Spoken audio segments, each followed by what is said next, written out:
DPL ফাইনালের আগে হৃদয়ের ঘটনা হৃদয় ছুঁয়েছে বিপক্ষ দলের কোচ থেকে সতীর্থদের।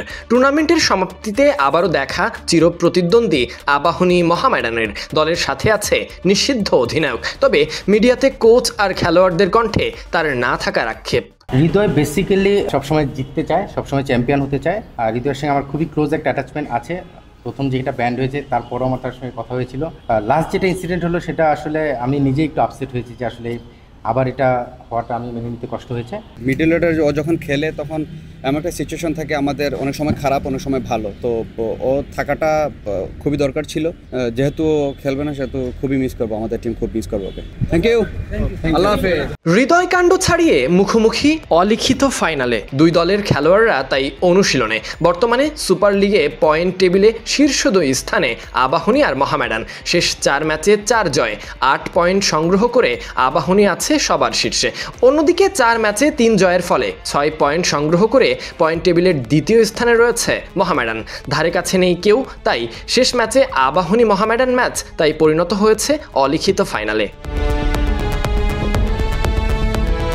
গত মৌসুমে আবাহনী শিরোপা জিতেছিল, মোহামেডান হয়েছিল রানার্স আপ। এবার শক্তি হারিয়ে মোহামেডান কি পারবে ট্রফি জয়ের লড়াইয়ে 10 বারের কোটা পূরণ করতে?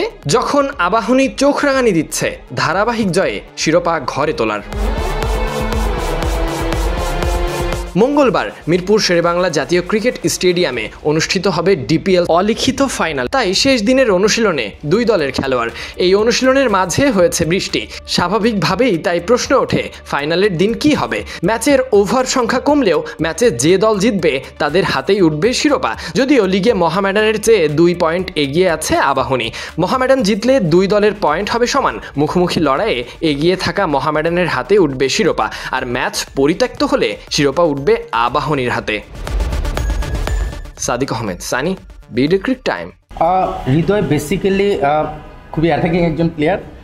সবসময় জিততে চায়, সবসময় চ্যাম্পিয়ন হতে চায়। তার সেই মানসিকতা অনেক আগে থেকে আমি জানি, এবং হৃদয়ের সঙ্গে আমার খুবই ক্লোজ একটা অ্যাটাচমেন্ট আছে।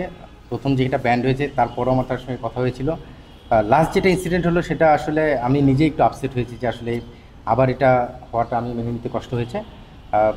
বাট হৃদয় বেসিক্যালি জেতার জন্য খুব অ্যাগ্রেসিভ থাকে। অনেক সময় আমরা জানি যে প্লেয়াররা হিট অফ দ্য মুভমেন্টে অনেক সময় অনেক ইনসিডেন্ট করে ফেলে, যেটা হয়তো সে জানে করবে না, কিন্তু ওই মুহূর্তে হঠাৎ করে ঘটে যায়, যেটা আমাদের লাইফেও হয়েছে। আমিও জীবনে সাসপেন্ড হয়েছি, ব্যান্ড হয়েছি। সো এটা হিট অফ দ্য মুভমেন্টে হয়ে যায়, যার যার জীবনে ঘটেছে সে সেটা রিয়েলাইজ করতে পারে। আপনি দেখবেন অনেক প্লেয়ারের ক্ষেত্রে এই ধরনের ইনসিডেন্ট হয়েছে, অনেক বড় প্লেয়ারের ক্ষেত্রে। সো হৃদয় হয়তো বা সেই সময়টা টেম্পারটা লুজ না করলে ভালো হতো, যেটা তার কেরিয়ারের জন্য খুব ইম্পর্টেন্ট ছিল। কারণ আমরা জানি যে আপনারাই আলোচনায় এনেছেন একটা সময় যে হৃদয় হয়তো ক্যাপ্টেন্সির দৌড়ে রয়েছে বাংলাদেশ দলের। তো নিশ্চিতভাবেই মোহামেডান ক্যাপ্টেন হয়ে সে খেলছিল। যদি মোহামেডান চ্যাম্পিয়ন হতো, তার হাতে ট্রফিটা যেত, সেটা তার একটা অ্যাচিভমেন্ট হতে পারতো। আমি সেই অ্যাঙ্গেল থেকেও তাকে বোঝানোর চেষ্টা করেছিলাম। বাট যাই হয়েছে, আসলে হিট অফ দ্য মোমেন্টে হয়ে গিয়েছে। তবে নিশ্চিতভাবেই এটা কোনোভাবেই কাম্য না এটা হওয়াটা। বাট যেটা হয়ে গেছে, আমি শিওর যে এটা থেকে শিক্ষা নেওয়ার চেষ্টা করবে শুধু হৃদয় না, আমাদের প্রতিটা প্লেয়ার।